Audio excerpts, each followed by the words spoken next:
Recently, it's been really difficult to not look at the bad things as setbacks. All the things that I keep noticing in life have been the things I've set my sight on the lack, on the things that are holding me back, the things that I haven't taken the time to become better in, to take action. And I realized when you take action, you don't have to be the best at doing what you're supposed to be doing. So for instance, me videoing right now and talking to a camera, I don't have to be the best talker. I don't have to be the best color grading artist. I don't have to be the best person on YouTube to create content or videos.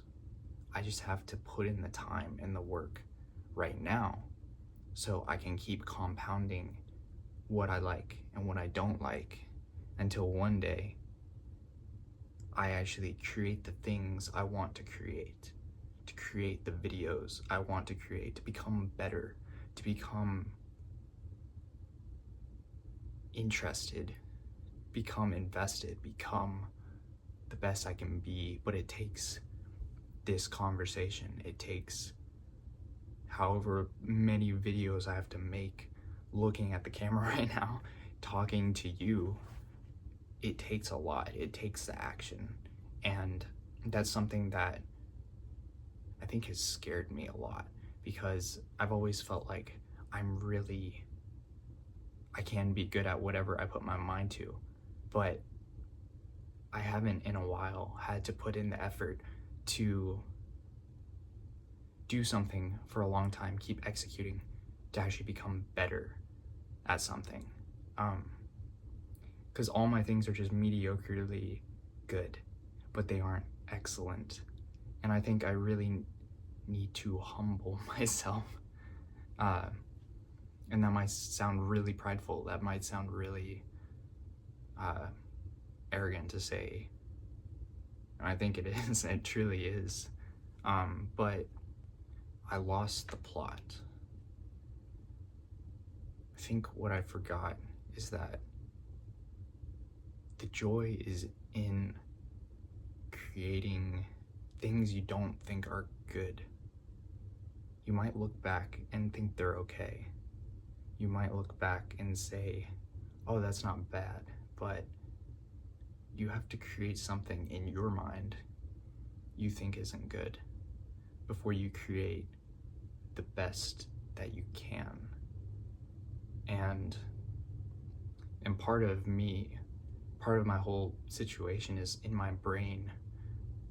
I can see, like, I'm a visual thinker. I can see how the camera is supposed to be set up. I can see how the background is supposed to be set up, how the specific lighting is supposed to be set up.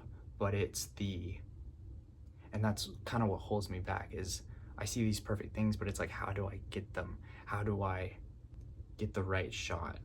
And I think it is that trial and error of getting in front of the camera, speaking, and knowing that it's okay to mess up. It's okay to make a bad video. It's okay to try something new. It's all trying. Yeah, that's kind of like, I guess that's kind of like the point. It's like, it's all experiment. It doesn't have to be visually good. It's what I get in my head about too much, is it has to look amazing. It has to look good. You have to have the perfect topic. You have to have the perfect look. And that's just not the case. You'll get there one day. And that's, I think, the journey is the fun part. The fun piece is like, before you get there, how do you actually experiment? How do you actually play? How do you actually have fun with it before you get to the perfect spot? So yesterday, I went to my grandpa's to mow. And this is a really odd thing because I've never mowed anywhere in my life with a push mower. I've used a zero turn, but I've never used an actual push mower. And so we come to my grandpa's, and I just get to work. And so I had all this time to spare just sitting with my thoughts as I'm pushing a lawnmower, trying to figure out how to go around corners and go up and down hills, and just all the chaos of actually using a push mower, not just a zero turn. And I came across this thought out of nowhere, and I thought, I wouldn't be doing this usually. This is something odd. My family usually pays someone to mow lawns, to mow our lawns specifically, and the value behind working smarter and not harder, of like paying someone to come and mow, kind of stood out to me. How you actually work smarter and not harder is by learning to communicate better. And I kind of laugh because one of my friends is in college for a communication degree, and I was thinking, oh, well, yeah, that's why you go to college for that, because the best speakers are the ones that get paid the most. But how do they get paid?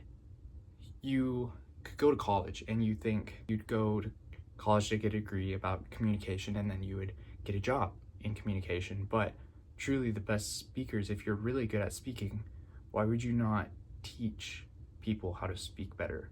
How would you not use your skill or the thing that you learned, apply it to yourself, learn how to communicate better, learn how to speak in front of people, and then go and teach that to other people outside of a business or outside of someone else's business, but creating your own business and creating a course, create an opportunity to coach someone one-on-one and just make money from that. And it just hit me that the point of communication and working smarter and not harder is not to work less or to put in less effort. It is to use your brain, using your skills of learning and actually communicating an idea and communicating to others more effectively, to work with your imagination and create something that has an opportunity to make money outside of your time and a skill. Just your time working somewhere, helping others, but actually helping more people and creating an asset that can be used at any time by anyone and not be tied to you, but your communication and your skill is still there and created the value. That was very jambly, but it's fine.